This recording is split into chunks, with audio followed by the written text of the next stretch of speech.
Welcome back to the Morning Skate Podcast. I am your host, DJ Mitchell, here with Matt Moody. We are back, folks, after a week hiatus to cover the most important fantasy sport going on right now. Everyone's gearing up. The talk of the town, the NHL is, 2 months, less than 2 months away from being back. It's all anyone can talk about. It's just all over the webs. Everyone's talking about it. Nothing else happening in the entire world, to my knowledge. Today, the Calgary Flames are painting the ice.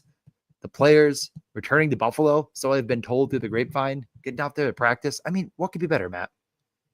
I mean, I thought you were setting up the greatest fantasy sport of them all. You inviting like 100 people to Central New York to pretend that some girl agreed to marry you. Yeah, I mean, everyone was looking for me and the gun in my hand. It was forcing her to do so, but somehow not. I wore my ring just for the occasion. There it is. There it is. It's real. It's a real ring. It's got a nice little ridge. I play with it nonstop. I've had friends that are like, "Oh, like, are you getting used to it?" And it's like most of the time I don't think about it, but like I'm a fidgeter, so like I fidget with it all the time, and I'm like, is this because it's probably like a little bit of everything. Yeah. You unable to just sit still and silent? No, couldn't be. That is unequivocally not me at all. Yeah. So, I mean, Wookie already asking, we could have Taylor Swift on the podcast. The thing is that obviously I didn't watch or listen to it. And I did have to make the joke about Matt because I don't know, just seemed like a funny thing to say. But my family has got some Swifties in it and they were talking about it. And so maybe just, all the social medias listen to everything on your phone all the time. So of course I got some clips. The one of her being like, I thought football was just Josh Allen and Jared Goff getting up there and wrestling. And it's just like, your brother played at Notre Dame. Like, that's like the one thing I know. Like, I don't know any of the lore, but I remember being a Notre Dame fan as a kid. Like, I used to, again, one more thing. I find it very strange that people like have this obsession with college sports for schools they didn't go to. Like when I was a kid, I loved Notre Dame. And then I went to St. Bonaventure. And now it's like, I don't really care anymore. But I remember Taylor Swift being at the games and her brother was like on the bench. And now she's just like, football, never heard of it. I'm quirky. And it's like, don't do that. Imagine being your brother. I'd be sad. Be like, oh, my sister didn't care at all about my accolades. That's kind of mean. You're not going to catch me. I refuse to engage in any talk about this topic. It's just the dumbest possible timeline that we're on. Yeah. I mean, it does suck to be dethroned as the number one podcast in America by whatever the Kelsey Brothers show is called. I honestly, I'm not doing a bit right now. I'm truly trying to think of what it's called. I learned the other day and I was like, that's what it's called? It's called New Heights. New Heights. That is exactly it. I was like, why? I don't understand. They're not even like, they're tall. DJ, we are veering off course. Remember what I said earlier. I know. Well, our 5-minute intro, Matt, how about we do 2 more minutes on the wedding and then we'll move on. So number one, hopefully at some point someone tells me they videotaped your best man speech. It was really, really funny. I mean, it truly unbelievably good. And it was right after the maid of honor gave what I thought was an unbelievably good speech. Very funny as well, but a lot nicer. It was like, I love both of them. They're great. Kind of more making fun of her husband. And it was super funny. And like, she's very well spoken. She's like a college professor and things. And I was like, damn, I kind of feel bad. Matt's got to follow that up pretty good. And Matt went off and killed it. So I did want to say thank you. One of the best roasts I've ever heard. I take pride. I take pleasure in it. I would say it's been 20 years of practice. So, yeah, it's hard to screw that up, honestly. But so I've certainly seen people do so. But we're here to do hockey stuff. So I don't know. We have 2 more minutes. 2 more minutes of nonsense, and then we move on. Okay. We've only covered one. I would say that the thing about it was, I was waiting for you because there's a line. Anyone that's given a best man speech, there's a line you have to find at some point where it gets back to the wife, the reason everyone's really there, her special day. And you just nailed it. And the next day, my wife just kept being like, Matt was so nice to me. And I was like, was he that nice to you? Or is it just obvious that he was nice to you and so mean to me? Like, it was like, she could be like, you said she was like bold and brave. I can't even remember what it is. She was like, that was like the nicest thing. And I'm like, yeah, after he roasted me for like 3 minutes, he went on about how brave you are for putting up with me. Like, yeah, it was supposed to be like couched in the boldness of like, yeah, someone needs to tell him to shut the fuck up, and you do. So thank you. But whatever. I love you guys. So it was. It's all good. We had a great time. I gotta say the food was incredible. Everything was perfect. So couldn't have asked for a nicer day weather-wise too. It was a little hot, but I mean it cooled down nice. I know it's one of those things where like I was telling my wife, I was like, if something would have like gone wrong, it may have been more memorable for everyone, because I feel like everyone's going to go away being like, that wedding was so great. And then but no one broke anything. No one like got too drunk at the wedding. I mean, people got drunk after, but like, I feel like at the wedding, nothing went wrong at all. I mean, she could tell you a couple of things that were like, oh, this exact thing. It was like, well, obviously you're hyper focused. No one would have noticed that little thing. Like we walked the wrong way down the aisle afterwards. Hand up, my fault. Around the fountain. Yeah. She tried to put the wedding ring on my index finger. I kind of get like facing her, like that looks almost, but like little things like that, obviously just cute and funny, but like nothing went wrong. Everything went right. Everyone had a good time. Any questions, put them in the chat and we can. Oh no, this show is just the view. There's no gambling involved. It's just the view. Yeah. Never done it. Speaking of gambling, some player props are appearing right now. I didn't, I took a quick peek at work, didn't go too crazy in the weeds. Would like to see more stuff posted before I start actually investing money into a 7-month-long prop. But yeah, no, feeling very good about the wedding. Thank you for all the congratulations. Everyone just continue to get them, and it's been very, very nice. But yeah, we can get into the nitty gritty if you're ready, unless if there's any last things you want to cover about the summer that's going on. Nope. I'm good. Okay. Well, we'll get into things. I'm going to start, I believe, so what I want to do, let me start here. Okay. It's going to be a conversation, and then it's going to be the idea, and then it's going to be execution. Okay. The conversation is, I would like to learn how to make shorts, maybe just like little 1-minute videos that I can try to edit together. I'm not going to go crazy. I don't have a ton of time, but I really want to learn how to make them.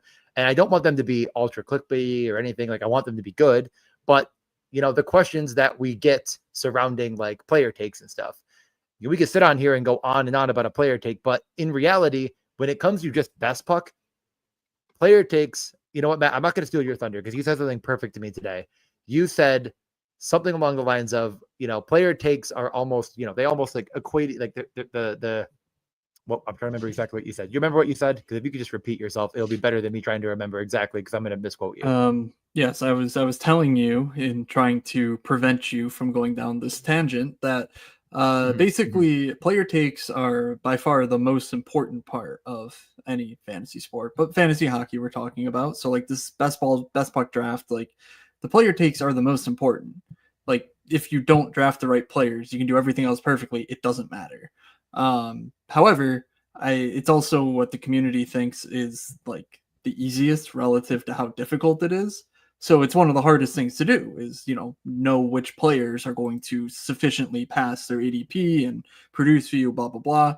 So net, I don't really think the player takes are all that interesting to talk about, especially because, I'm writing this now, so you'll see it in more detail later, but like, I will personally take credit for steaming a number of players last year who just sucked. There was no way around.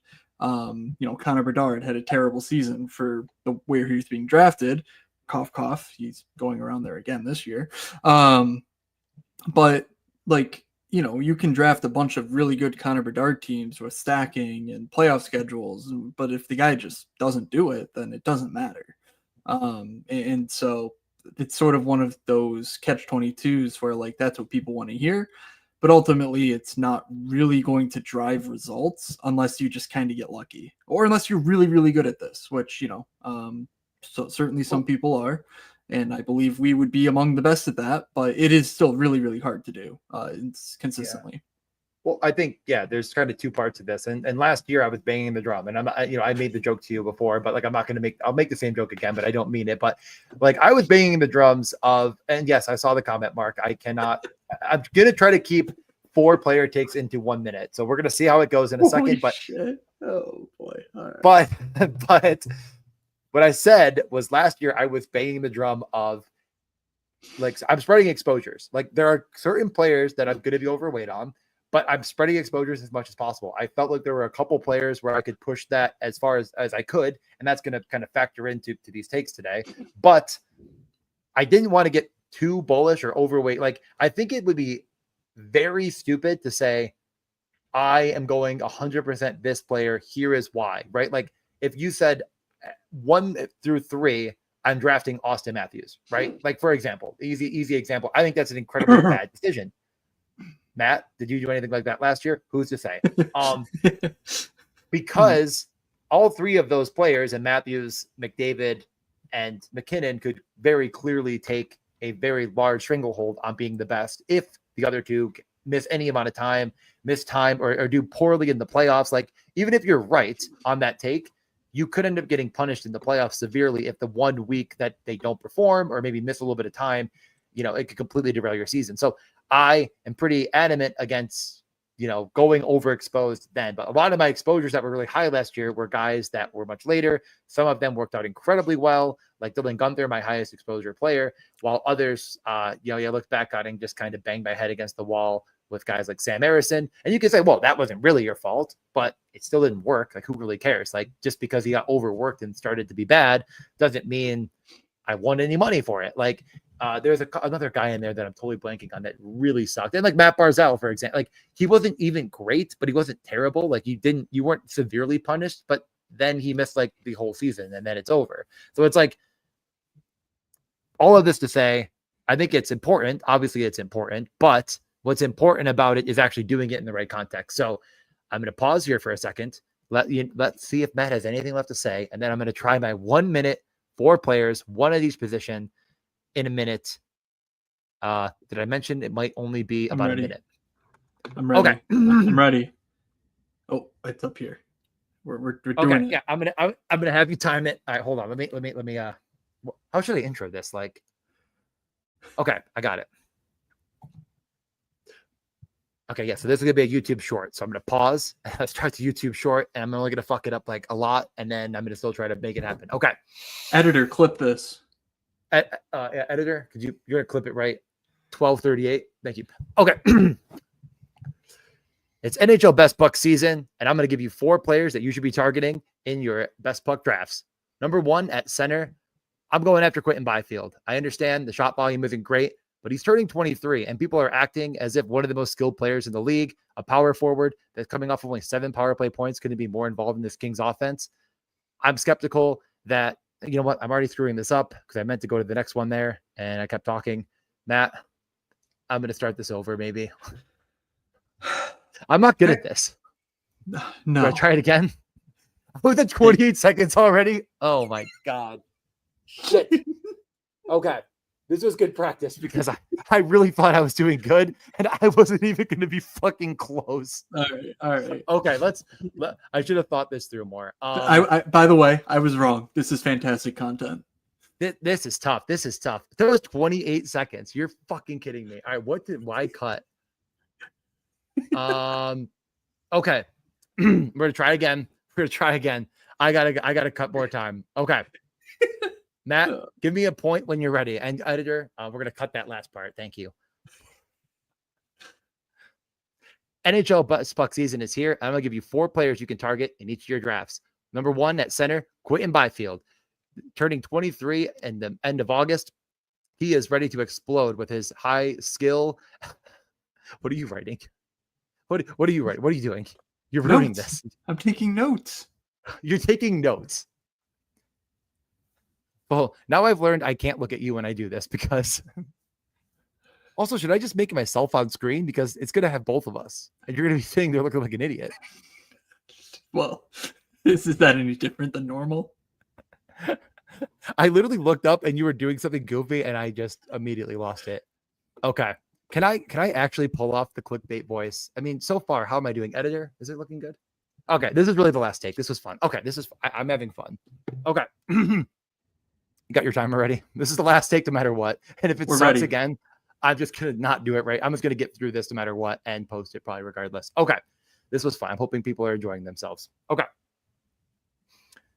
NHL Best Puck season is on, and we are drafting in the underdog streets. There's 4 players you can target in each of your drafts. Number 1 at center, Quentin Byfield at the 141 ADP is a take I keep going back to, as he is a 23-year-old ready to explode next season for the LA Kings. 2, Cutter Gauthier. You probably heard me say this name 1,000 times last year, and at 130.2 ADP, I continue to smash a guy that I can genuinely say I believe will be a 40-goal scorer in this league one day. At defense, I'm going back to the well, a player I was all over last year that disappointed in Morgan Riley at 153.5. He's the perfect replacement for Mitch Marner on the power play in his position he knows well on a team that he's played for many years. And finally, in net, UC Saros, the goalie that everyone was drafting last year super early, has fallen to 63.4 ADP, and I'm ready to see him take back the title as one of the best goalies in the league and hopefully bring Nashville out of the basement. BJ, that was just about 1 minute on the dot. Oh, I cut a bunch of the stats. I literally all the stats I wrote down. I just was like, I'm not saying any of those. Yeah, you didn't explain yourself at all, but hey, no I one didn't shows explain the work anything anymore. Yeah. Is that what it's all about? Now I get it. Like I feel as I watch those videos and I'm like, these guys are idiots. They're just saying stuff. It doesn't mean anything. And now I'm like, oh, you can't. Like it's impossible. I said like 2 Byfield stats and I was halfway through. Okay. If you want anyone to listen to you, you can't say anything smart. That's why no one listens to me. But just in case, I also don't say anything smart. I really think, and it's just the attention span of people, and I'm probably one of them. I mean, really, I can have my attention on something for hours and hours if I care about it. So whatever it is, but yeah. Are you ready to draft? Should we join? Yeah, I'm just wondering. No one made the joke. That was the quickest finish I've seen since DJ. I mean, come on. But we need one, DJ. We need one. We need one. You gotta hurry. You gotta get in here. Is this the overflow? Did you make it? Oh, I'm in. Oh, let's go. Huge. 6. I was gonna say it. I made it. Wow, I did not know we only needed 1. Okay, yeah, we're in. You want to share your screen? Yep, I will do that. And we'll do another one after this as well. Yeah, we'll definitely run 2. If you did not make it, or if you were not just sitting in the lobby, I guess. Yeah. Now that we're I will definitely continue to try to do segments like that. Next time I'm planning on doing like a few mini stacks that I love. Stuff like that. Just little things that I think people actually want to hear that I like don't want to spend it. Well, I know you don't want to spend a ton of time on it either, but like is important. But yeah, I mean, Byfield, I've mentioned a bunch of times, like 7 power play points last year. He didn't get a ton of run, but like how is he not going to, again, my opinion on him is he is everything Gabe Velarde is, only better. Did Underdog update their layout? I think they did. They updated the whole site. The site's like it's a new domain, I think, and the old one's messed up. It's app. Okay, I just mean visually. Oh, is it? I think. Well, yeah, I got that today. Actually, they posted it today on Twitter. I would do it. Wait. Sorry. What do you mean? You would do what? Like, don't they have a new website?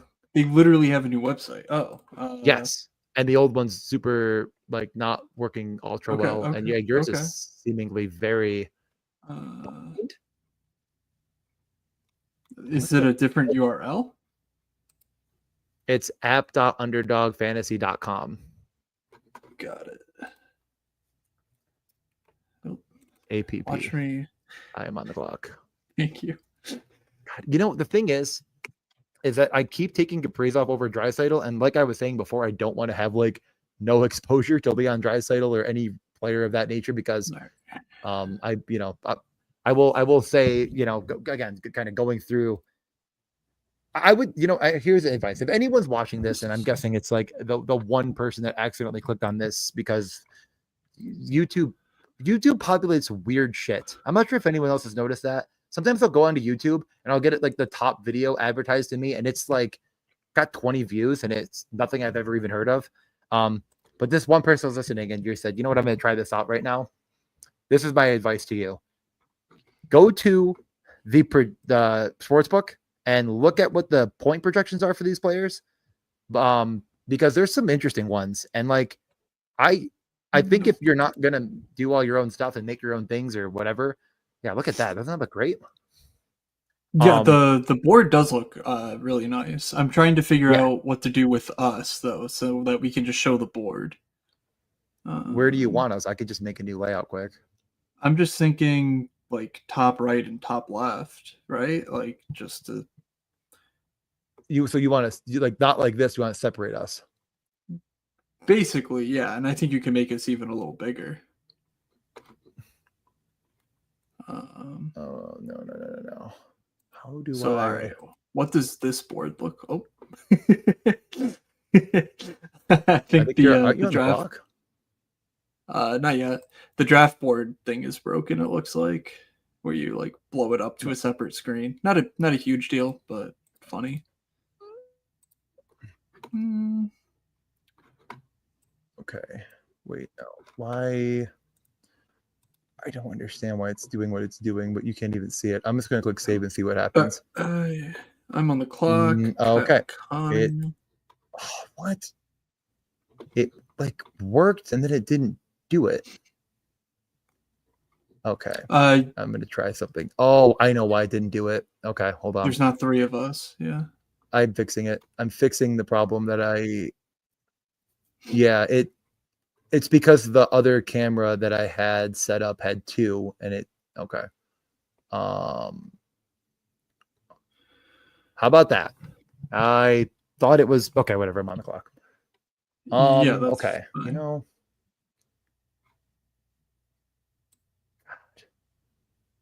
This is interesting. I'm going to do this, but okay, I guess I'm not going to do this. I'm going to try again. Okay. Oh, it did work. Okay. I'm going to go Boldy, but I'm very indifferent on Boldy or Panarin. Okay. Yeah, you get that too. What do the people think about this? What were you going to say? What do the people think about this layout? So when I go back to the board, now we can see everyone. Are you? Okay. Sorry. If I was talking over you, I feel bad. I did not hear a word you just said until I go back to the board. I can see everyone. No, that is fine. I was just saying, I think this looks good. Like we can see everyone. This looks good. You know, we're big enough. You know, you can see us waving at the camera. So I think this is cool. But yeah. Anyway. Well, I was asking if you didn't hear me before, though, are you Boldy or Panarin or I didn't hear your answer. I didn't answer you because I was listening to you, but not thinking that you were talking to me. That one of those things where like, are you actually a person? Or are you a disembodied voice in my head while I'm working on something? I think I am a Panarin bro, but I don't know. Matt Boldy before pick 20 feels a little aggressive, but I don't know. I guess I would be happy to be wrong for sure, but I'm not sure that he has like the true 110 point season that I think Panarin has in his bag.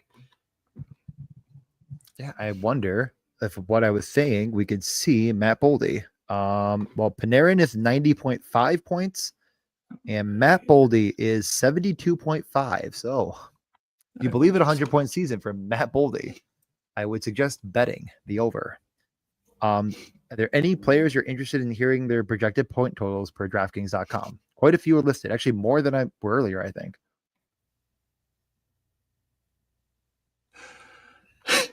I read Stoner's chats and my brain just shuts off. Because I was talking about the disembodied voices in my head. Okay. Back to me.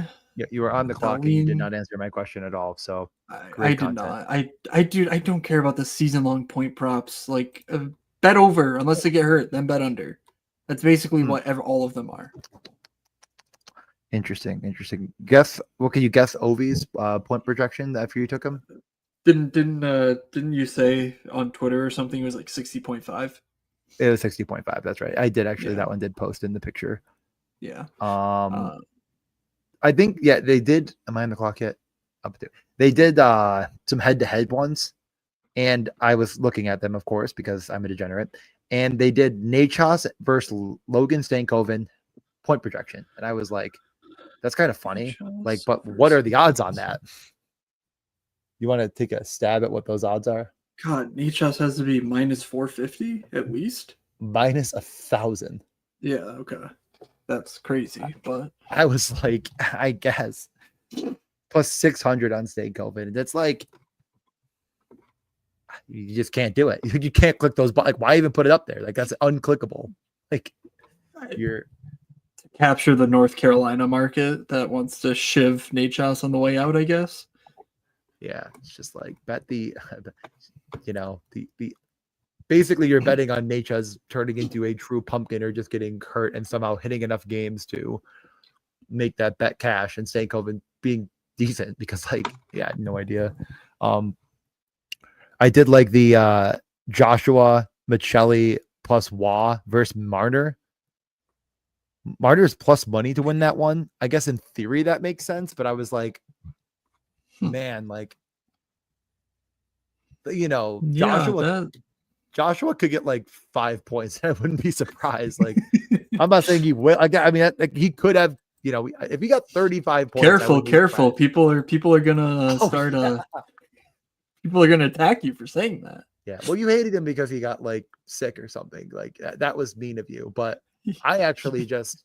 He beat cancer, asshole. I know. Yeah, but you just hated him because of that. And I was like, I don't know if I don't hate him because of that. Like, yeah, hate's a strong word, I mean, Michelli had like 4 points last year, I think. Like, I mean, I don't know. I did find that interesting though. That's minus 140 for the three of them beating Marner, and I'm like, so the one, they all get a combined 100 points. Like, one of them has to have like 40 points probably. Then I don't know. I mean, it's not undoable, of course. Like, Nick Watt is going to have a role on that team. So, okay. Have you given any Roman Josi thoughts these days? Have you been thinking about Roman Josi at all? I certainly like him better than Mackenzie Weegar, if that answers your question. Yeah, no, 100% on that. Man. Yeah, I think Yosi's an interesting case. I mean, he's older, but also he's pretty well rested. I mean, coming off of last year. And there's no indication that he's going to miss any time. So I think we just need to be drafting him. There's some element of I'm not overly interested in elite defense. Just year after year, we see that. Oh, I'm on the clock. Basically, the only position that regularly. Okay, I will take a Mark Scheifele at ADP with Kyle Connor at ADP, whatever. I've probably done that before, but I like that. So elite defense, just there tends to be middle, late round guys that do explode up the rankings. So it's not as necessary to sort of take an early defenseman, and it's harder to find those guys at the forward positions. But it's not like a hard and fast rule or anything. All right, I don't think I want to take a goalie, so let's just keep stockpiling wings. I'll go with DeBrincat. Alex Tranvil's on. Yeah. Man, I don't know what it is, but seeing Dustin Wolf go before UC Saros just makes me think, like, I don't freaking know, man. I mean, Wolf's gonna get a lot of starts. I guess both teams are kind of bad. I just doesn't do it for me. Yeah, it's strange. I don't know. I think there's very clearly a path to Nashville being decent, and I mean, we saw it last year for Calgary, and basically every single thing went right for them. Are you so like I'm sorry, but I'll let you finish your point. I was just gonna say I don't know if I would bet on that again, and you're basically betting that at even odds against Saros. I prefer the guy who's done it year in and year out for 5-6 years at least. Saros has. Yeah, no, I mean I agree. I mean we weren't very high on Wolf last year, which was one of our bigger mistakes. I've already gone over that and clipped it. Yeah. So no red flags. I mean, what I was gonna say though, my question was gonna be, are you more likely to draft Saros, like, maybe even reach up the board a little bit if you've already taken Predators, saying that like the guys, again, I mean, the Predators 2 years ago were the darling of Best Puck. Forsberg was an absolute unequivocal smash. One of the almost had to have it pieces in the second and third round.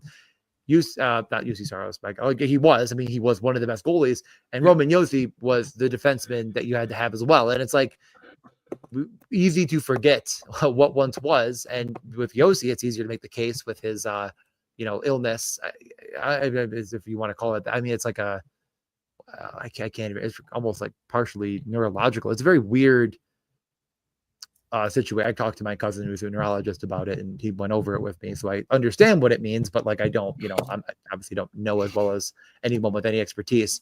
It sounds like he's going to play and be ready to go, and plans on being in the Olympics and all that stuff. So like, hopefully, there's no issues, obviously. But yeah, all of this to say, the bet on Nashville seems pretty doable.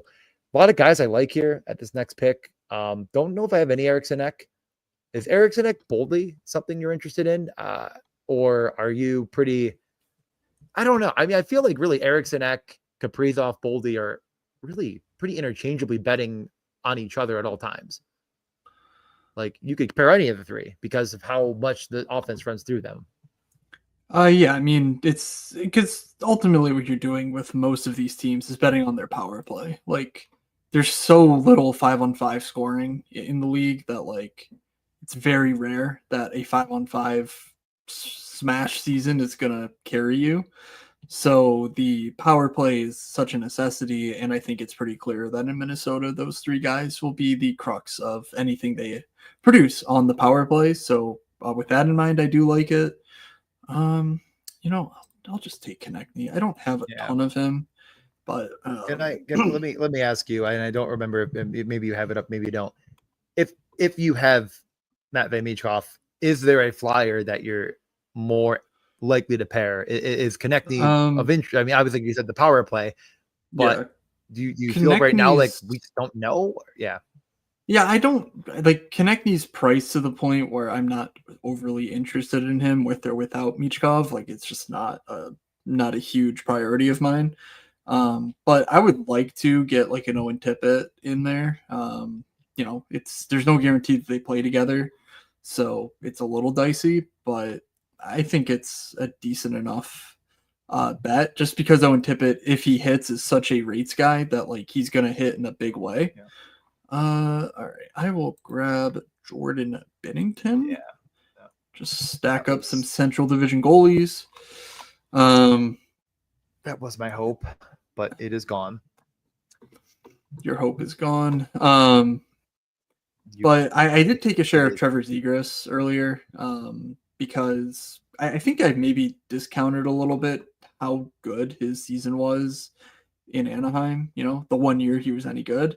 Like he shot. I mean, he has a track record of shooting in juniors too, or college. He was a college guy. Wait, is that the case? What the hell? Zegras? Why am I blanking on Zegras? Yeah. I'm almost positive. Yes. BU. Okay, yeah, he did play at BU. Yeah, BU. I was like, so he had a track record of doing, like shooting and whatnot. It's gone away the last, I think, 2 or 3 years now. Like it's just not been there. But in a new spot, if he's actually going to play with Zegras, that power play desperately needs someone with his puck moving ability. It's really hard for me to see a world where Michkov pays off the 50 ADP tag without someone in Philly getting there.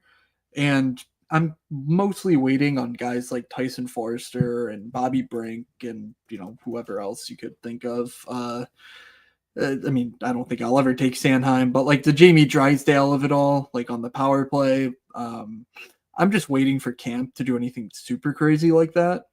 But I do think for now, Zegras is fine. And I definitely am prioritizing Tippett on like Michkov teams. But it is possible that Michkov gets 90 points and no Flyers really had to have him type score. But I think that's kind of unlikely. So I definitely want to at least have some shares of these stacks. And I am writing, like I'm doing a manifesto update. So it's not going to be the manifesto just for this year. It's going to be more of like, hey, read last year's. I have read it all over. I looked at all the data. Most of it still holds true. Here are some things that differ. And ultimately, here are the big things to focus on with the changes made to this format. And stacking is one of them. Like the more stacking, the better, basically, is what the data is showing. Speaking of stacking, I have a feeling. And it's not like, oh, stack 5 guys from the same team, but Right. I'm not going to spoil it, but the data's there and it showcases like, hey, this is sort of the way I like to think about it, and this is what I managed to find within the data in looking at it from my perspective, which I did like. So I'm looking at 2-3-man stacks, maybe a 4-man stack here and there. But that's like sort of a higher priority than like last year, for example. All right. So I'm looking at a 2-5-0-2 right now. I can grab a defenseman. Shea Theodore with my Jack Eichel pick is just sitting there. I was realizing everything fell right into your fucking lap, and I was like, great. That's exactly what I was hoping would happen. Yeah. You've really needed to get all of the guys. Yeah, I'm sitting here right now. I will read off my team as I get back on the clock. I have Leon Draisaitl unpaired, but kind of a difficult guy to pair because, I could have maybe tried to find Bouchard. I have Eriksson and Boldy. I have Hagel with Hedman, and then Michkov, Batherson, and in net I have Ottinger and Dostal. There's a few guys right now I really kind of like, but I think I'm gonna take a buy on Stuart Skinner here and close out goaltender. I mean, it's kind of a bit of a buy on, if Draisaitl's getting there and maybe Skinner holds the net. I'm not really seeing anything else that's really standing out to me right now. So I'm going to close off goalie. Stuart Skinner is, of course, a huge risk in either direction, but as my third goalie again, he could end up being the starter for the Edmonton Oilers, the top, any sports book's going to tell you they're a top 3 to 5 team to win the cup. I believe they're third on most. So I'm going to buy it. I mean, right now he's a starter. So the concern is that if it's not going well, then he's not going to be the starter. But third goalie in, I think the upside is legitimately a top, 40 to 50 ADP guy. Yeah, that's definitely a conversation we've had. Maybe only have one share of him right now. But again, we'll see how this draft continues to unfold. I'd like to get more stacks. I am very in line with, I love the 2-man stacks, like as many 2-mans as possible. There are certain scenarios where 3-man stack makes a metric ton of sense, not avoiding them at any capacity, but I am being a lot more, what's the word I'm thinking of? Intentional, I guess, with the 3-man stacks is how I put it. Like, I'm not taking 3 wingers on the same team because they might be on the top power play if it's, jumping way above ADP to do so, but I'm certainly not avoiding it either. And I'm, trying to take the pairs and stacks that I feel like are very, very likely to come together as a, power play unit and potentially 5-on-5. I think you get to the 4 and 5, you're stretching it. I believe we have one auto drafter going out of the 12 hole here. Bouchard, Dahlin, Sanderson, Montembeau, Markstrom, and Hellebuck.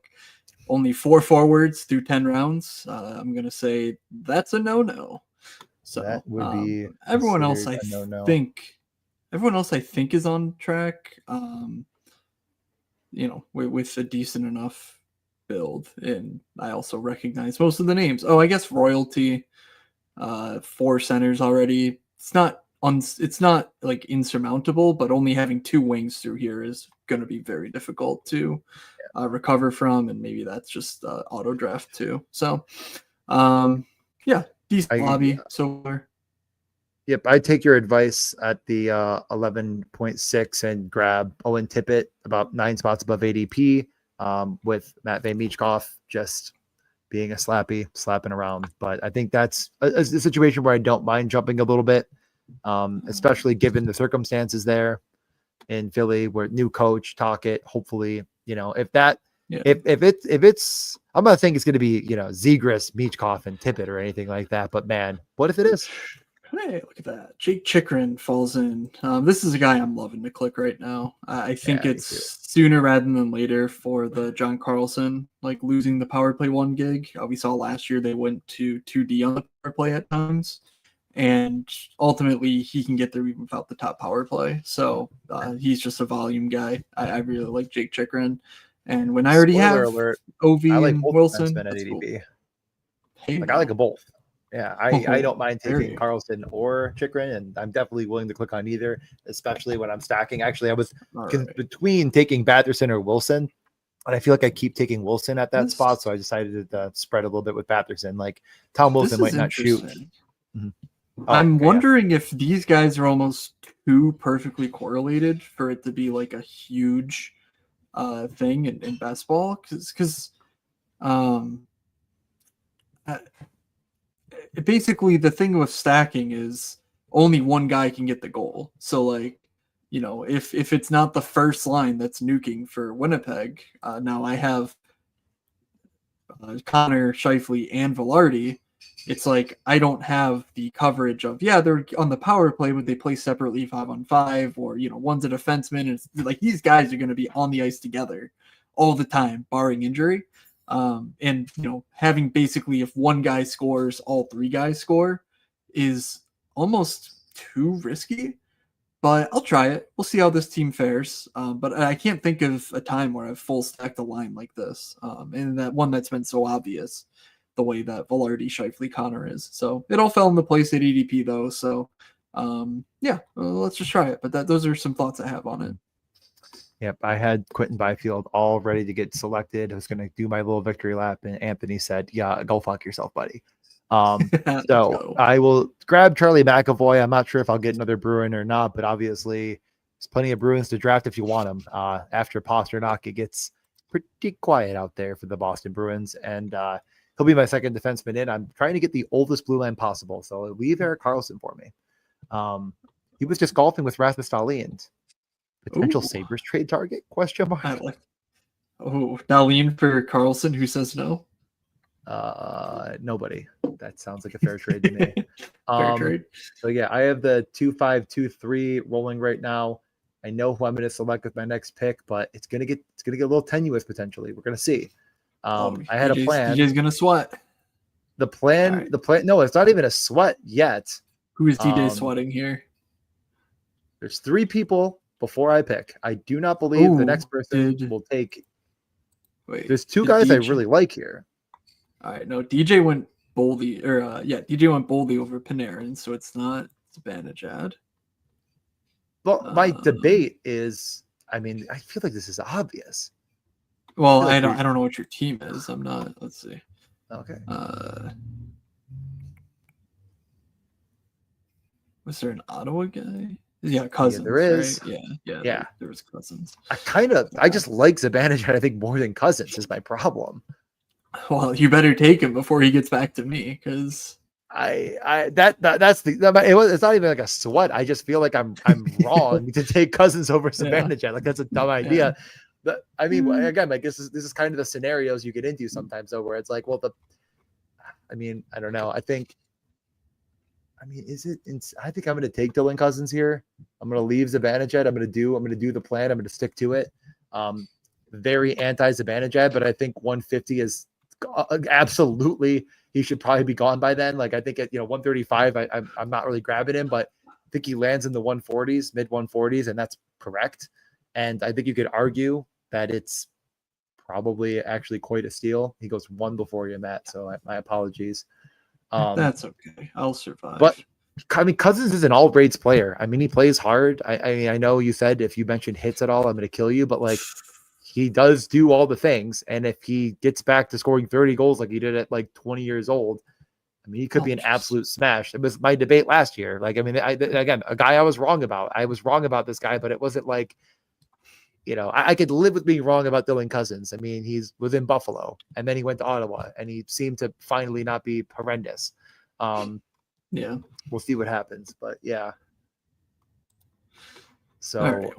What did our auto drafter do? Besser and Landeskog. Okay, well look at that. The 3-7-3-3 is taking shape. So Maybe he set the ranks because see. Besser was next, but Landeskog I think was he was definitely a bit down the line, but maybe he set the thing to 3-7-3-3. Lafreniere goes. Yep. Yeah, I'm pretty wide open. I mean, I just took Jack Reeves. I'm pretty sure that's my first share. I don't know who gets in it between him and Elvis, but I kind of I missed a goalie. I missed the boat on goalies. So I'll just take Jack Reeves. I have enough Sam Ersson to feed many families if he's any good. Jari I've taken, and there's no one else here that I'm really all that interested in. So whatever. Maybe it works, maybe it doesn't. But I'll take Sean Monahan too for some little intra-team correlation there. The Sean Monahan hat trick leads to the win. Oh, Buium. I was gonna do it. I was gonna take my first Buium, and now I will not. So instead, I think I'll take my first share of Ryan Nugent-Hopkins to go with Leon Draisaitl. Not sure if that's going to be a 5-on-5 darling by any stretch, but could be. It's more of a power play situation. If Leon is dishing it off to Nugent-Hopkins, and Nugent, I mean, he was good in the playoffs. Like Nuge was getting there in the playoffs, so don't believe I've taken any Nugent-Hopkins. I think there's few players that I've consistently been right on every year. Nugent-Hopkins I seem to nail every year. Like the year he exploded, I drafted him a ton, and then the next year I'm like, well, I'm not going to draft him, that high. He's not a 100-point player again, and then he sucked. And then this year I think I'm jumping back on board a little bit. I'm not saying he's going to smash, but I think if you're taking Edmonton guys, you certainly can throw him in, and you're not going to be sad about it. Yep. I get that. The next winger was Kiefer Sherwood. I feel a little bit better about it. Yeah. I think that decision, we know who wins there. And it's obviously Kiefer Sherwood when he has another 600 hit season. Yeah, he's going to hit 600 guys, and he's going to score 20 again. I mean, look at Tanner Janot. He does it every year. Where are we at on Isaac Howard? I'm going to need to see a very steady diet of camp stuff.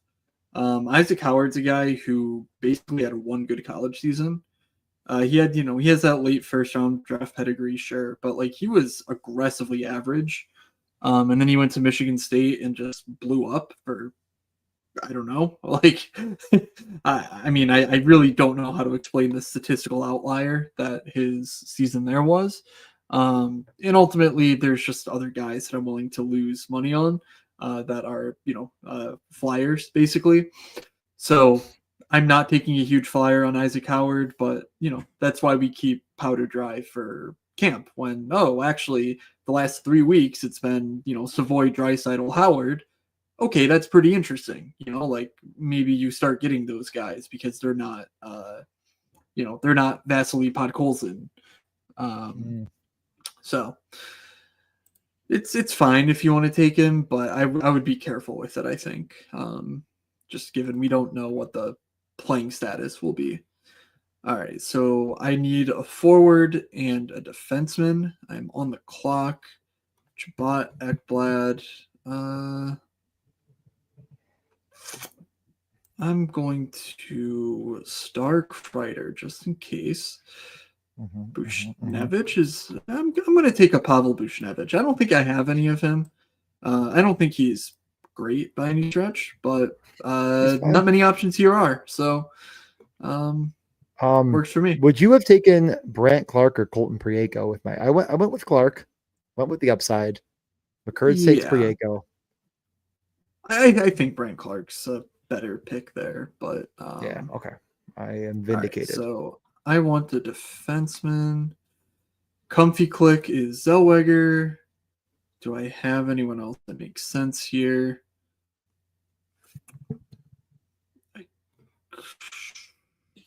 I'm going to grab. I'm gonna get a little stupid, and let's just take Neil Pionk. Let's just say Winnipeg does it again. And they're awesome. And, obviously Morrissey's the guy you want with them. But we're talking, late round guy who is one injury away from being a smash. I think he does enough categories-wise to possibly be relevant. And, yeah, that's about it. I don't have a strong take there. I probably would have taken Parayko if he were available to me there. So I don't know. I'm looking through this list, and Nikishin is interesting, but that's a guy I want to wait for camp on. Truba is sort of like just fancy. Maybe he's worse. Colton Parayko, I don't know. Ekblad is the guy who I think I want to be taking, but it's tough because I just don't trust that team in general when it comes to the money weeks. And you take Josh Norris. All right, let's see. How did everyone end up their drafts? Yeah, I mean, to me, it's like I could go with a couple wingers that I feel like have some level of floor, and I do get the Isaac Howard or Leon Draisaitl, but I kind of feel like I'm essentially saying he's not all that relevant on the power play if I'm taking Nugent Hopkins, and you assume that would mean that 4 of the spots are absolutely accounted for, and the 5th one, I mean, what, McDavid, Draisaitl, Nuge, Bouchard, Hyman. So yeah, there's really not room for him to get involved. And again, like I think the problem with taking Ike Howard and Matt or Matt Savoy, if that's what you're interested in, is you're basically saying these guys right now are so much better than Skinner and Arvidsson, and Skinner. they could be. I see. But like the point, well, like again, I mean, obviously in the playoffs they fell out of favor even more. But like I'm just not willing to sit here and say like they're actually so far ahead of those players that they're actually relevant in this format without any real path to the power play one. They could be more relevant in the course of later in the season or something. But like I'm not thinking that bet's worth it when you could take Josh Norris and say like a guy that very clearly has 30 goal upside if he stays healthy is just like I'm gonna ignore that when his role seems pretty good on that Sabres power play. I don't know. I mean, maybe I could be wrong. I mean, and Josh Norris' shoulder could explode. It happens every year, so we'll see. Yeah, the old Cousins Norris room. Got them both. Just to be safe. Yeah, if Lonnie is a guy who just is a lock on that power play one, I think the Caulfield shares are Busso. My problem with Rasmus Anderson is that I think Zane Parekh makes the team, and I honestly don't know if there's even a power play 2 job for Rasmus Anderson. We need 4, by the way. All right. Oh, good call. Let's just do that. We don't need to navel gaze that team, I don't think. I don't. Why do I need updates? What did you I'm call in me? the draft. I think, yeah. Oh, you can continue on with Rasmus Anderson. I mean, I think that the upside on Rasmus Anderson is he gets traded to a team where he can actually flourish on a first power play. There's not many of them, but there's some. So you're betting on him going to Philly. You're betting on him going to, I don't know. You could insert, like maybe honestly, maybe the Islanders make sense. Like there's a few teams where it's like, crap, like. Now he's relevant. If the Islanders are making a deadline trade for Rasmus Anderson to make a push, I honestly think my season will just be a complete 0, and I might have left the fantasy space by then. You couldn't. The only reason that I think that's a stupid thing to say is they have Ilya Sorokin. Like, I mean, but then they're looking at their team saying, you know what we need? A right-handed defenseman to run the power play. Like, I mean, they have Tony DeAngelo. What the hell? Like, what will have gone wrong? What will have gone wrong? I don't know. I don't know. Well, whatever. Yeah. I mean, LA getting a shout because Clark doesn't exist. I just can't wait for that to happen. Of course. I don't know, man. Yeah. I mean. An injury obviously could come into play and make a move happen, but yeah, I get the narrative, but like I think that the problem is projecting a trade like Rasmus Anderson is projecting an NHL team to do something and projecting a player to actually force a hand to do that, probably neither of which ever happened in hockey. So it's like, oh, okay, so we're gonna sit here and pretend like the right thing's gonna happen. Because right now in his current role, it's just not. He's never getting there. All right. Can we do this? Nope. It still doesn't work. Okay, so the draft board from that last lobby, we do need 2 more to draft here, by the way, so join up. I will just go through mine. I took Eichel at 10. I don't have a huge preference between Eichel, Hughes, Rantanen. I think I definitely want to be taking Nylander and Connor rather than Hellebuck personally, and Forsberg for that matter. I think that's sort of where the fall off is. Like, I love Sam Reinhart, but Yeah. yeah, this Florida team again just very unreliable in the playoff weeks. So like, it's hard to say how dedicated they'll be to producing when we need them most. So I grabbed Jack We have Eichel. started, by the way. Okay, well, okay, we have a minute. You're on 2. So I'll just go quick though. Like, Finally. I took Eichel, Kyle Connor, Ovi, Blackwood in goal, Shifley, and then I grabbed Velarde later. I have DeBrincat, Konechny, Bennington, Tom Wilson with the Washington stack, Theodore for a Vegas thing, Chikrin, Jet Greaves as my last goalie, Sean Manahan to close out the center room, Pavel Buchnevich as my final forward, and then Neil Pionk. DJ, how much time do you have for your? Can you do your team in 18 seconds? Go. Sure, I'm fast now. Leon Draisaitl, Matt Boldy, Ottinger, Hagel, Michkov. Scroll down. Yes. I Yes. do not have Hedman. enough. Hedman, Eriksson, Dostal, Batherson, Stuart Skinner. That is not Jeff. I know people will be surprised to hear such things. Owen Tippett, Charlie McAvoy, Dylan Cousins, the Nuge himself, Grant Clark, and finally, I close it out with Joshua Norris, the tout of best ball, bad sports like football. I am on the clock officially with the 102 commissioner. All right. I now draft Connor McDavid to go into the cuck room and get interviewed. Is Golden Balls in the chat? Otherwise, I believe this is a friends and family draft. I recognize almost every name. Yeah, that one I don't. Maltesers, I think is someone. But yeah, I think that's someone. I definitely right. think everybody else I know. Golden Ball sounds, I don't know. I know McGill too. Why? Who is McGill? Why am I blanking on who that actually is? I see him in the chat, but I feel like it's different on Discord. I feel like that's a Discord member too. Yeah, it doesn't matter. I know they're here, but I feel like I genuinely have talked to this person in Discord.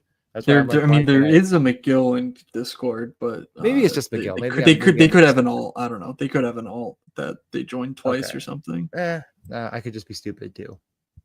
No, that can't be it. No, definitely not. Are there any picks in the first round that you find yourself excited to get at any time? Like obviously the 101 and the 102 and blah blah blah. But like, is there any player maybe past Matthews, like at the 5, 6, 7, 8, that you're like, hell yeah, like this guy's there. Let's go. Always happy to click that button. Honestly, no. Like I think I just want as many of these elite centers as possible, and obviously, like screw Nate McKinnon. This guy's a giant donkey. But in general, I think the top 5 picks are right now. Draisaitl at 6, maybe even he should be included in that mix. But I just want to be in the first half of the drafts, honestly. Or I want to be able to get this like Rantanen Nylander, Rantanen Connor, Rantanen Forsberg start. I also really like. So DJ, I can build a shipper from anywhere in the first round. I think that's my final take. I really think that the hardest spot to draft a winner out of is going to be the Makar slot. And I don't even think Makar is wrong there. Like I think that is probably the right pick. Yeah. I've decided that when I take Makar, I am just sticking to 2 defensemen. Maybe I'll draft a couple 15, 16 defensemen to go along, but then it kind of feels like what's even the fucking point? Like if these defensemen are scoring, then Makar absolutely roasted my ass into Smith. Like he never got even close to there. So I think you need to find a way to win with those Makar teams. It's a bit of a different path. And the team I drafted yesterday was one of those Makar teams. It was Makar, and I went Mo Sider. I kind of like that mentality of like 2 pretty high floor, like a high floor guy to go along with Makar, where like I actually could see a very, very productive week out of Mo Sider being my flex, and being just smashing like or if there's weeks that McCarr doesn't play a lot, or his bye week, for example, there's a great floor to go along with the team that has upside. So no, I think that's the hardest spot, because then you're very likely missing out on that upper tier of wing as well. I think I got lucky enough to get Forsberg there, maybe. I can't remember now, but I got a winger I wasn't really that mad about. But regardless, I totally agree. Like after Eichel, Nylander, Forsberg, Hellebuck is the best goalie, I guess, but it gets pretty uncomfortable. All right. We have a Josh tweet. Looks like you're on the clock, so I'll bring it over after you get your picks done. Yeah, I mean, I'm gonna go Robertson. I said this earlier. I think Werenski is just a bit too rich at 22. He was, I think, even higher yesterday at like 21 point something. He's got to come down. I'm obviously not drafting Matt Tkachuk. I also think Celebrini's kind of a ridiculous take at 25. I think he's incredibly talented. He's going to be there at some point, but he's not there yet. So yeah, I'm just going to do this. I've been wanting to get one of these, so I'm going to grab Bouchard at 26 to pair with McDavid. Right. Josh tagged me in a tweet. The Harris Hombres through 10 drafts. By the way, I asked Cliffy when they're drafting, and they said they're starting in September, their streams. So until then, we have no competition in the space. And here are the Harris Hombres. Through 10 drafts, he has Gunther, Sorokin, Val, Markstrom as his most owned guys, 4 out of 10. Big Val's an interesting case. I think I only have a couple of him. Actually, I might only have one. All right. I'm on the clock. I will grab Jake Ottinger. Okay. Going back to Josh here for a second. He's a Jackson Lacombe, bro. The Honey Hive going crazy. Everyone in the stands losing their goddamn minds over Anaheim's power play 2 defenseman when Olin Zellweger ascends to the throne because Quenneville's not a giant donkey. Jason Robertson, Travis Konecny, Marco Kasper, Thatcher Demko. That's an interesting one. Not one I expected to see as a top goalie. DJ, you want to roast anyone here? Or do you want to just get back to the draft? I love 1, 2, and 3. Markstrom, I here they're on. Definitely not a Lacombe, bro. Definitely not a Demko, bro. I definitely not an Eklund, bro. And the rest are all good. All good with me. So I start McDavid, Robertson, Bouchard. I honestly kind of hate that Bouchard pick a little bit. My question is what? Oh, I said I was on the clock, but it was a lie. Okay. You are not. I don't know. I feel like the McDavid Bouchard makes enough sense, but like I just hate taking a defenseman there. And like I did it, and I was like, yeah, I wanted to do this. And then I'm like, I kind of think I should have gone Ottinger. I'm much more inclined to take Ottinger there than I am to take a defenseman. But Bouchard, Hughes, Werenski, do you have a lean anyway, or are you just sort of like, who the fuck cares? I think it's Bouchard. Just the goal scoring is just such a separator. Yeah. I tend to agree. I think it's pretty close, of course. Like I don't think there's any major delineation between the three that I'm like gonna go to the war for any of them there. But I think my overall take is actually I think all of the defensemen in that range are going too high. But if I'm gonna take one, I'm pair with McDavid, or else I'm really not drafting any of them, and I'm probably gonna end up pretty low on all three until they drop a bit further. You go with Bedard. Do you want to talk about your favorite young hockey player? Not really. I'll be very, very broke if he is bad once again. Okay, that's all from the studio. Man, I almost feel okay. Thank you, What a Legend, for not making me an asshole, because I was probably just gonna take Nate Choss. I was like, damn, am I really gonna let this guy get all the way back? So yeah, no goalie right now. I think I'm gonna push it just one more, see what happens with Mr. Balls, and grab Dylan Gunther myself. Oh, he goes with Roman Josi and Boob Titsky. Ilya Sorokin, come on down. All right. Yeah, Stoner has us in the chat. If you're here, make sure you subscribe. Make sure you like this video. That'll help us get out there to all the dozens and dozens of people that care about hockey in general, and maybe some of them will draft on Underdog with us. Like I said to you yesterday, and I really believe this is a thing, is with the growing popularity of best ball as a concept, I do think that people will start to see it's available for hockey. Like, I do think that's going to happen. The question is it going to happen before, Underdog quits on hockey as well? Because if it doesn't happen soon, before the earth runs into the sun. Yeah. But I mean, like, it's one of those things where, like, real fantasy, like your classic fantasy bros of like ESPN and things, like, they're talking about best ball a little bit. Like, it's an actual conversation now. Like, people know what's going on. Like, it's a dude. Did not you like, see? I mean, not best ball specifically, but did you see Matthew Berry was on the Fallon show or something this week? No. Yeah, he was on Jimmy Fallon. Why would I have?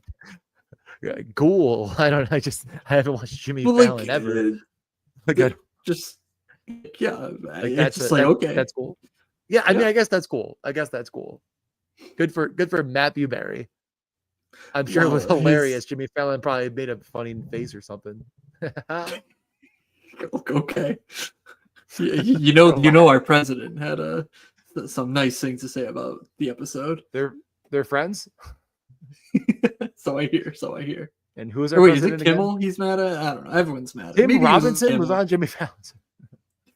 You said our president, right?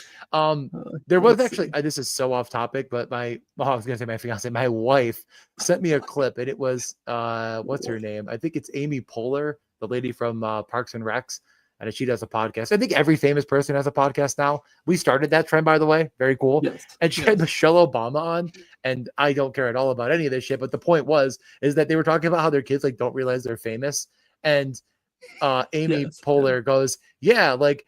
They're like, Tim Robinson? And I'm just sitting there just like, that's the name you pull? Like, that's why she sent it to me, of course.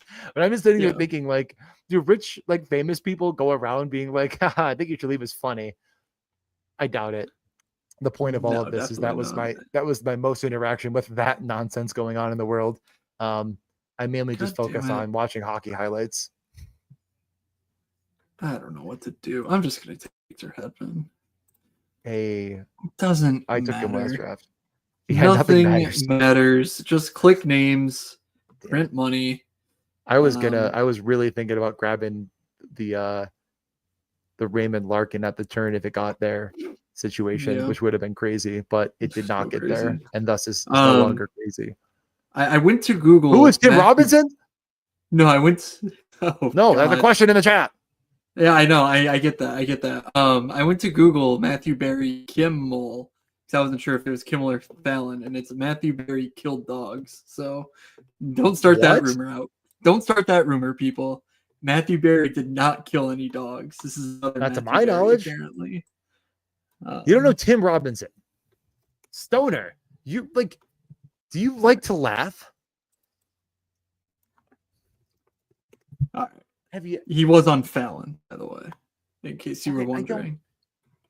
Okay. Tim Robinson is a comedian that does mainly like sketch comedy. Look up I Think You Should Leave on Netflix. Look up Detroiters on Netflix. Look up The Characters on Netflix. Episode 3, I believe, is Tim Robinson. And if you like sketch comedy, like Key and Peele, I think it could be up your alley. If you don't like sketch comedy, don't watch it. I don't know. Some people just don't like sketch comedy. I think they're stupid. Yeah, I'm going back through and watching Key and Peele, and holy shit. It's dude, I rewatched the entire series like probably 2 summers ago. Yeah. There are some hidden gems in there that, because when we were younger, I mean, we watched, at least I did. I would go through YouTube and just watch all of them. God, unbelievably good. Like, some of their bits were so ahead of their time too. It's yeah. Like, you forget about how long ago that show started. Like, that started when we were like in 6th grade. Like, maybe even, I don't even know. It's, oh God, Key and Peele. What a dude! I'm sitting here. Jesus Christ. So someone's gonna clip this, and I'm gonna be canceled forever, ever. But they're sitting at a bar, and a bunch of people come up and basically apologize for slavery because the bartender's taking their order before them. Sitting at the bar, and the bartender comes up and goes, if it makes you feel any better, black people make me uncomfortable. And they both look at him and go, thank you. And it's so fucking funny. I mean, there are so many worse than that. But yeah, Oh yeah. that one is the one that I don't know why, like it came up recently. The one where that guy is like, sir, do you have a minute? Do you have like $1? $1 could really save a kid's life. Like, and they're like, no, like I'm busy, like don't have time. And then they just go like, okay. And the van rolls up. They go, sorry. Like the kids are just like in the back, like, boo. He goes, $1, and they give them $1, and the kid like he lets one kid out, and like five of them, like good. Nope, he throws him back in the van. Like, yeah, Oh, you shit. just gotta keep going. I'm telling you, dude, some of the bits are unbelievable. Yeah. I just finished the first season, so Yeah. Okay. Yeah. No, there's like, I think there's at least 3. I don't know. yeah. Stoner's about to take things too far here. I'm not answering the last chat. Just watch Key and Peele. We're not condoning these jokes. So Stoner has officially gone off the reservation. All we condone is watching funny stuff and supporting the good comedians who make it. And Matt loves Jimmy Fallon. And that's all that happened here tonight on the show. But no, Key and Peele truly like the stuff of like when I was young, that was like I feel like that's like all of my comedy that I love now comes from watching Key and Peele when I was like in 8th grade. Yeah, literally our high school was just put the pussy on the chain wax, and I don't even understand what that means. So many times. I don't even know. Have you ever seen the sketch? Yeah, I've seen it. I haven't. Okay, I was gonna say gone back to it, like, but yeah, it's like it's just like formative.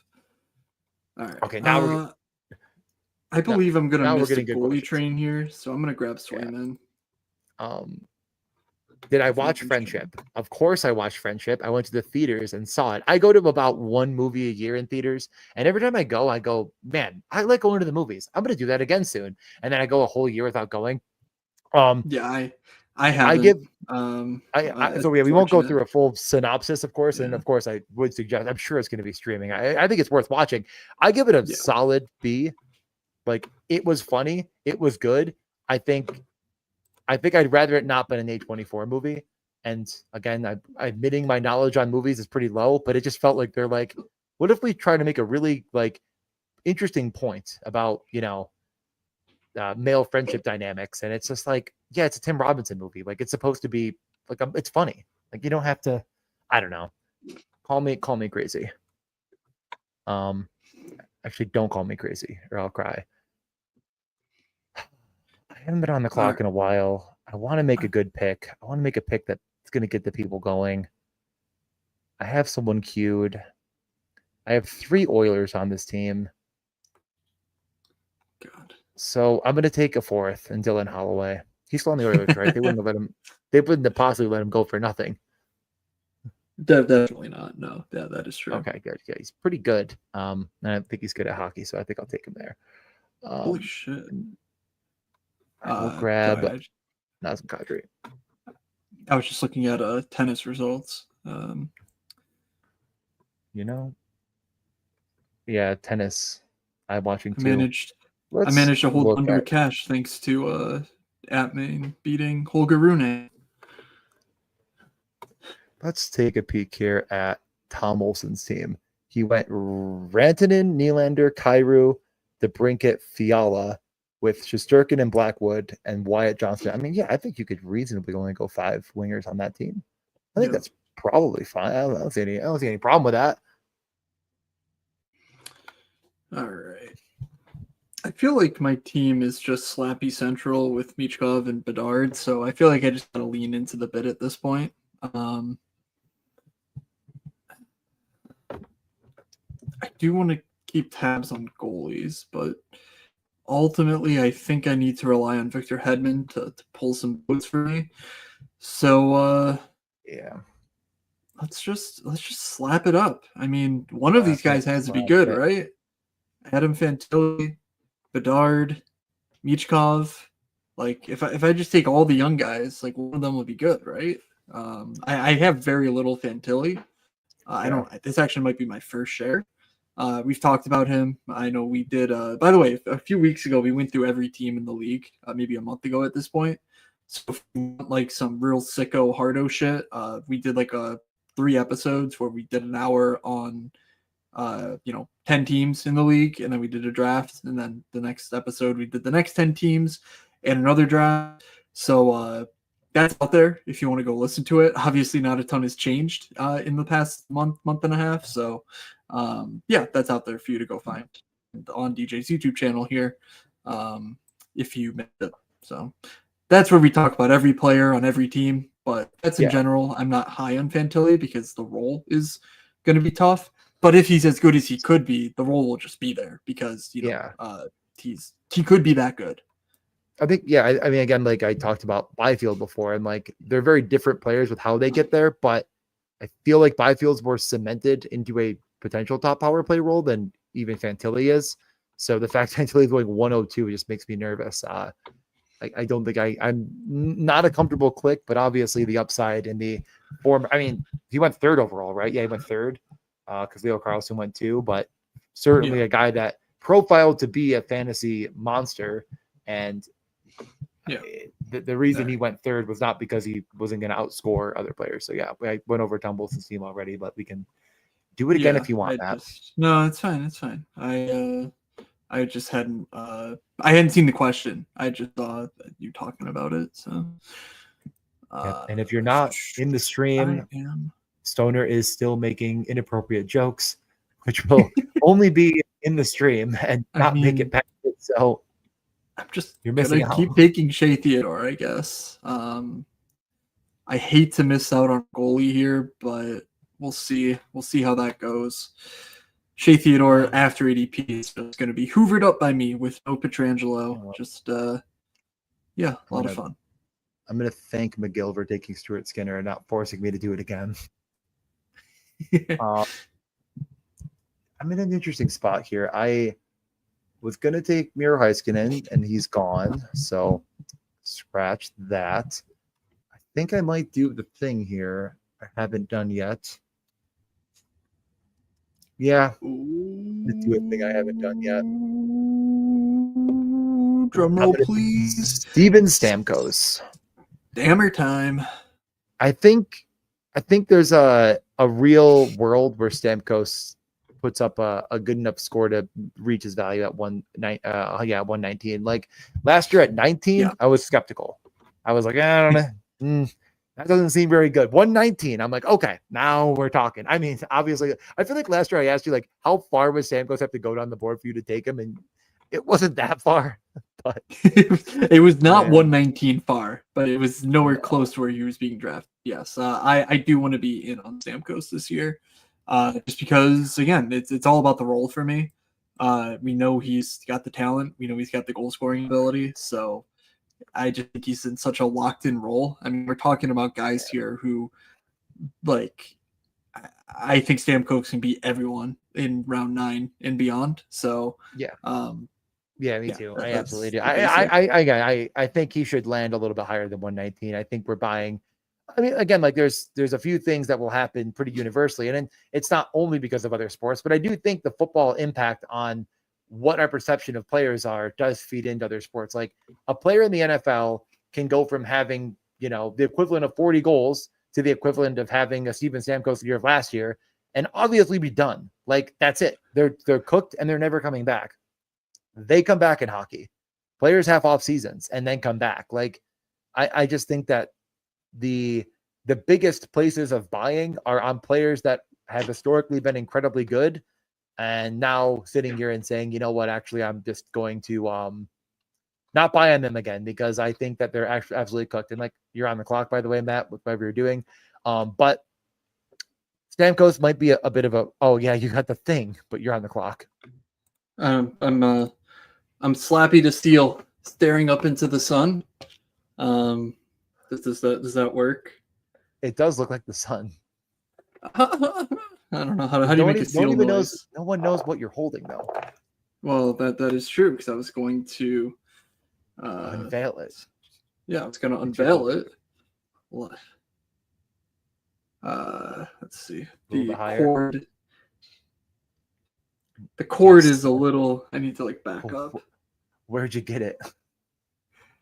So, as people know, I was DJ's best man at his wedding, and he had this made for me, and it looks sick. It is really cool. I It actually, don't. like, through the camera, it actually looks like a little bit gold, like I wanted it to. Yeah. That's sick. Okay, cool. All right, Stoner, am I gonna have to fucking mute you? This is crazy. He's still going.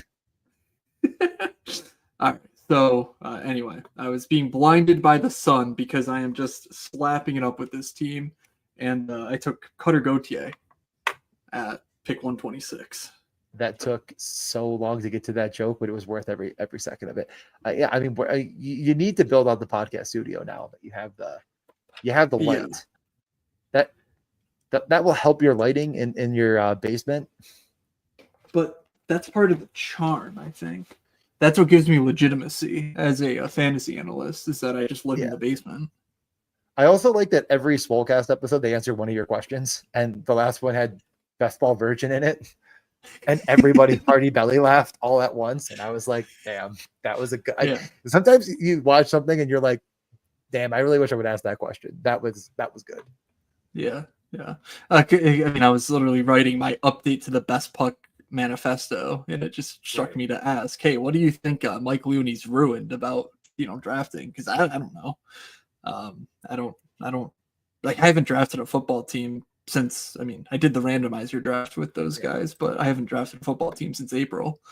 So oh my god, I mean, they're gonna give me Owen Tippett in this economy for the 3-man power play or 3-man wing stack of the Philadelphia Flyers. Like, in this fucking economy, you get Owen Tippett. I mean, crazy. What's next? I have a bad feeling the guy that I want is not going to get to me, but we're going to find out the hard way. I also have a bad feeling that the guy that I want is not going to get to me because he's not going to make it to you. Yeah, I was going to really have a tough decision if Tippett was still there. I was thinking about closing out wing, with I started with McDavid and Bouchard pretty early, so I got pretty after wing early. I mean, maybe not even close out. I could have made this a 7-wing team if I wanted to. Okay, nope. The guy I wanted makes son of a bitch. I will grab Askarov. Yep. To go and close it out with Sorokin, Hill, and Askarov. Really, really happy with that goalie triple with the McDavid team. So, yeah. Yep. That's certainly, that for me is the line too. So I'll take a different, flyer, or not flyer goalie, but literally, no, you will take a flyer. Random goalie. Than last stream. So, but yes, I mean, it makes a ton of sense. Just grab Ersson before someone else gets the idea. But ultimately, I don't care much about the. I don't care much about the rest of like these players on the board. I'm not at risk of losing anyone. Yeah, that I really want or anything. There's a few guys I really wanted at this pick, but I think at the end of the day, I mean, Tippett, I think I had above everyone else. I was considering if Marchessault got back, doing a Stamkos Marchessault team. Kind of feels like two pieces that might not ever be together, though, other than the power play, but still could work. But I don't think that I like Marchessault even more than Toffoli. Toffoli was another guy I really was considering talking about as one of my favorite picks at ADP, just because I don't know what possibly got worse for him other than the players around him likely getting better. And he was pretty useful last year to begin with. So I'm not saying Toffoli's a shoe-in to be, a 30 goal scorer again, but he does it every year. He gets 30 goals. He shoots a lot. You son of a! I was like, wait a second. I could take the ultimate slappy final and just go 4 centers with Mason, but fortunately, that's not going to cut it. So I think I will just lock it in. Yep, I will just take my Flyers goalie, Sam Ersson. If this team is any good, it's because the Flyers are respectable, and therefore Ersson, I think, will be worth a pick. So let's just not miss out. I still want to draft a couple more wing, at least one more wing, but 2 more forwards and the defenseman. The options are not plentiful, but they're good enough, I think, at this stage. Yeah. So So yeah, we'll see we how did it get works a out. question in the chat about Seth Jarvis, and I have absolutely nothing but good things to say about one of my favorite players, both as a personality and player in the NHL. I think he's unbelievable. I think my biggest problem is I like Dylan Gunther more at basically the same ADP cost. I also find myself often taking Sorokin. So yeah, I struggle to click the button. I just think with Gunther, it's like 40 goal upside. And with Jarvis, I find it really hard to see him getting to 40 goals or quite that close. And the shooting propensity of Gunther just feels quite a bit higher. Like I just feel like all categories he could get there. Yeah. So I'm just more interested in players around him. Nothing against Jarvis as a player. Like he just feels like he's more like that team is just more concerned about defense than offense. And I don't think that's the same case in Utah. Right. And yes, Stoner, this is a Sabres hat. I am a depressed Sabres fan as always. I have 25 teams and one share of Seth Jarvis. So, yeah, I think he goes a little early for my liking, but does he have a better floor than of? Definitely. But you know that's kind of like the one he goes before him usually. There's something about the upside. I'm also a little worried about what Carolina does with Nick Ehlers, like who, because the difference with Carolina and most teams is that the drop off from the first to the second line is just huge because of how not fit for the role Kotkaniemi is. So unless Seth Jarvis is that answer at 2C, or if they somehow find the answer, that is a little concerning. All right, it looks like the D room just absolutely got torched in front of me here with these few picks. So let's see what else we can get. I slapped it up with Fantilli. Let's just go insane sicko mode and grab Kent Johnson, who is ridiculously talented. And I'm just drafting the most fun guys at this point. Is Kent Johnston the winger version of Quentin Byfield, only very different stature? I gotta say no, because I think Kent Johnson has an almost iron grip on a power play one job. He's just the distributor for that team. So I kind of think the answer is like Kent Johnson. Kent Johnson doesn't feel like he has massive upside in this format, but I think his role and his point production will keep him productive enough to be useful some weeks.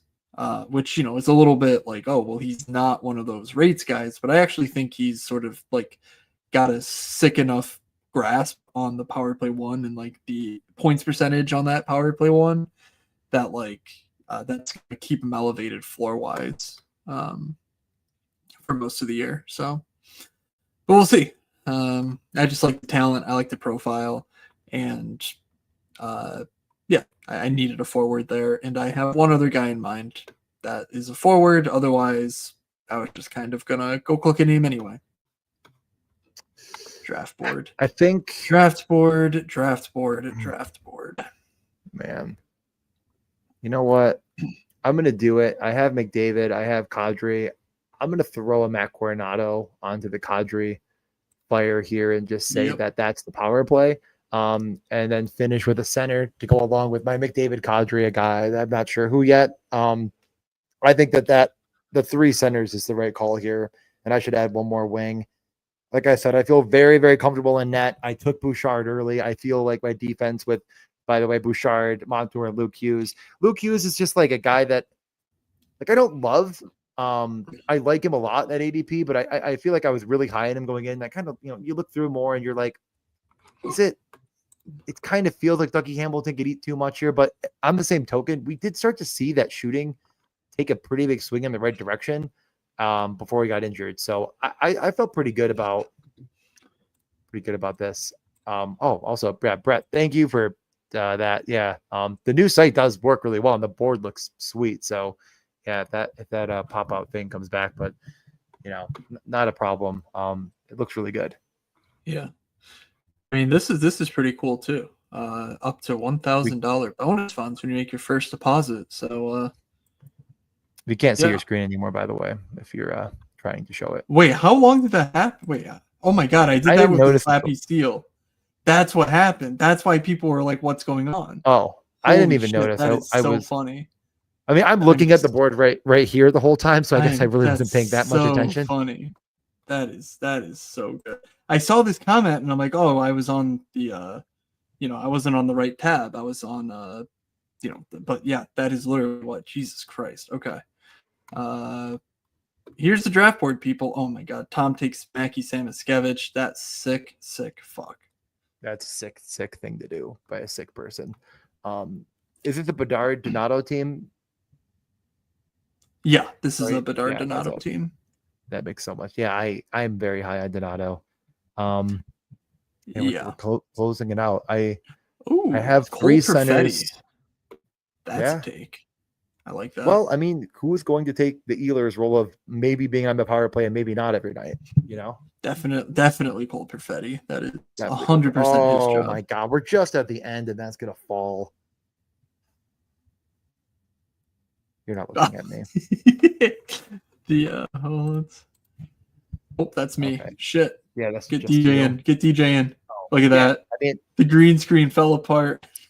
I was gonna fix it and turn my camera off for 2 seconds so you don't see my butt the whole time. Your butt. Oh yeah. I'm like, damn, you're showing butt for free, but I see. We're showing butt. Dude, Tom, what is an option here for goalie? Good luck, brother. It's rough out there. I think when it comes to last round goalie, I change my mind every single week on which guy I think that is, which is funny because they haven't done anything. Like they're probably still like on vacation in Maui right now. But I think the guy that lately I've been taking is Lankinen. Just a bet on things being wrong with Demko. Lion is probably my 2. Like I think that there's you kind of easily make the case, right, that Demko's not right, or you can make the case that they got Lion to actually be the starter. Levi goes back to Rochester. Other than that, I mean, it's not much I'm really buying on. I mean, I'm not clicking Picard, honestly. Like, he's just not an NHL starter. I think you could just make the case on some other guys. So yeah, I do Talbot. I think that's a good option there. I mean, I get the pick for this Slappy special between Zellweger and Brant Clark. I have the Gauthier of it all, so let's just go Zellweger. Live it up. If we go through an entire draft, like I almost want to click on Brant Clark right now just to no, we've got 2 teams that need a D-man here. They know what to do. Be brave. They know what to do. They need to get that. Sorelli. They need to get those 4 minutes a night and power play. There he is. What a legend, sticking to his name. Let's go. I was really trying to like. I either pick Beniers because actually someone took Shane Wright and do a correlation, or I take the best player on the board. So I'm going to take the best player on the board and go right back to Marco Kasper again. All right. McCurd's getting absolutely wild here with the late 5 center build. I do like that. McCann. It's spicy. I think this is my first 3-7-3-3. No, second one. There was one other that I did, the McKinnon team that I took McKinnon Thompson on. So, but yeah, no, I mean, Marco Kasper, it's like, again, just kind of fits that same mold of a guy that I believe is going to be power play 1, all rates. He does hit. He does kind of get involved in the defensive zone. And I don't know. Actually, Jenner was my other guy I had in the queue. I had of course, I did have Josh Norris, but he went. So Kasper, Beniers, Jenner. Golden Balls has a wing room of Matt Tkachuk, Demidov, Slafkovsky, and William Eklund. He's got to start 2 of those guys every week for the entire season. All right. I don't know if he's getting it done. You know what? The Boone Jenner pick and the Darnell Nurse pick at the end have me questioning. You just turn those 2 into wings, and I can at least see a theory. If you took like I'm trying to even think what wingers I would have taken. We could go back in the draft and figure it out. Yeah. But like, boy, howdy, G Willikers. I don't think that's going to get done. Let's break down the teams and let's get the good people on their way.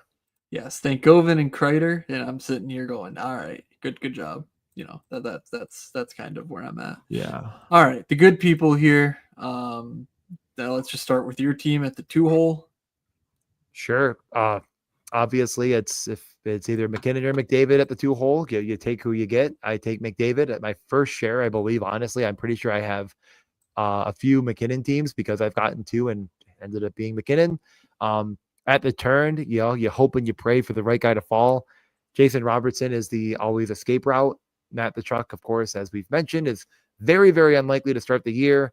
It sounds like that's almost a for sure. He should be out multiple months, so can't really click the button there. At the turn, I take Evan Bouchard. I don't love the pick. Really, I don't know if there's a perfect player there. Again, it's just sort of like you're either jumping pretty far ahead to take Cole Caulfield and continue your wing room, or you're grabbing that second center, or you're grabbing a goaltender, which I normally do. But I'll take the Bouchard, McDavid. I do think Bouchard is great in this format. I'll go a little faster now. I take Gunther. I take Sorokin, Hyman to go with McDavid and Bouchard, betting on that reemerging as a must-have type of stack. Aiden Hill, Sorokin and Hill, 2 goalies, I believe, in kind of different but similar circumstances. Should see a lot of starts. Please scroll down a little bit for me. Actually, I have it up on my screen. I could just pull it up. I go with Holloway. Again, all categories type of player who I believe has quite a bit of upside and made the perfect joke of another Edmonton Oiler. Everyone laughed hysterically. He should have been there. Nazem Kadri, second center. Big fan of his game. I mean, he was one of my highest drafted players the past couple of years. I think he's going in the right spot. Just, shots, everything you want more. My first Steven Stamkos share, I believe, in 2 years. I get here at 119. We went over how good of a pick we both believe that is. We'll be definitely targeting around that spot. Brandon Montour, got a second defenseman in. I close off goalie with a Skarov. Ton of starts. We're expecting him to get even more starts in the playoffs. It feels like that's where he could shine through for this team and be that third goalie that could score. Not that I did this on purpose, but favorite winger on the board was Toffoli. Kind of feels like a bet on the Skarov and kind of that playoff Sharks situation that getting a lot of starts. I finish off D with Luke Hughes, hoping that he is the top power play guy in New Jersey and can actually factor in with a really strong defensive point. Kadri, Coronado makes a lot of sense. We'll see what those lines end up shaking out to be, but I love that correlation, especially on the power play. Those are the trigger guys. And finally, I continue to grab more of Casper the Friendly Ghost in Marco Casper. No correlation, but my favorite center that remained, it was him or Jenner, and I went with Casper. All right. I started my team with the least slappy pick possible in Draisaitl. Now I was a late convert to the Draisaitl party, but don't worry, I'm up for it.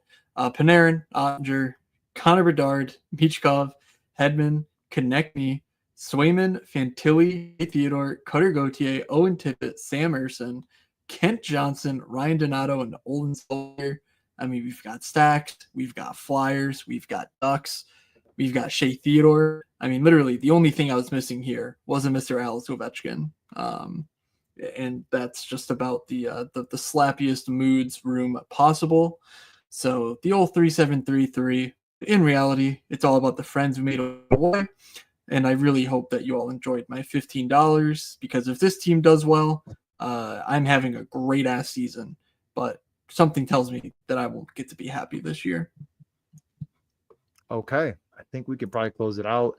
On that note, I will probably be jumping in the next lobby. We can definitely continue to draft teams. But yeah, we'll probably close the stream out after an hour and 40 minutes of talking about Indeed. quite a few of the same things over and over again. I guess we'll, as the NFL season of drafting winds down and hockey picks up, of course, we're going to continue to stream. We're going to try to kind of stick to Thursdays right now, but maybe continue to throw in a little bit extra. My hockey seasons are actually ending for the summer, so I have even more free time. My final game in my other league is on Tuesday, so I'm only going to be playing Friday nights, which is quite sad. I like playing 2-3 times a week because, unlike Matt, I actually care about the sport enough to continue to play it. I mean, pretty great. I'm going to work on that clip and continue to do that. So if you have any ideas for shorts, and I'm not talking about these, toss them my way. Yeah, Wookie's already voted you out. You got a minute perfect, and he's like, nah, gotta get moods in there. Which I get it. I mean, I killed it. What can you do? Stay tuned. I'm hoping to have my first manifesto update piece out later this week, ideally tomorrow night. So we'll see. It might be Saturday, it might be Sunday, but just sort of the first set of ramblings that I have.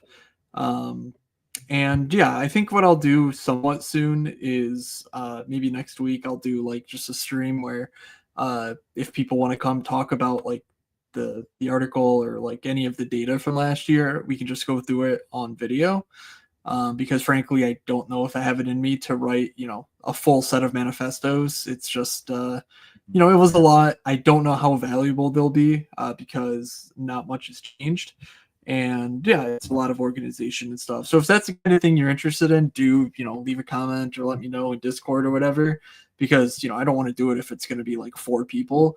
But basically something that's not centered around drafting. Like we can do a draft during it, but like we'll talk about other stuff during it is basically my idea. Where like I can literally show like the graphs and stuff because I have all the charts that we saw in last year's manifesto. I just don't really want to post them because the format changed, all that sort of thing. But there are things that I will not get to that are a bit different and might be of interest. So and then also other ideas and stuff, crowdsourcing, like what sort of things you think might be strategy angles. So all that and more coming.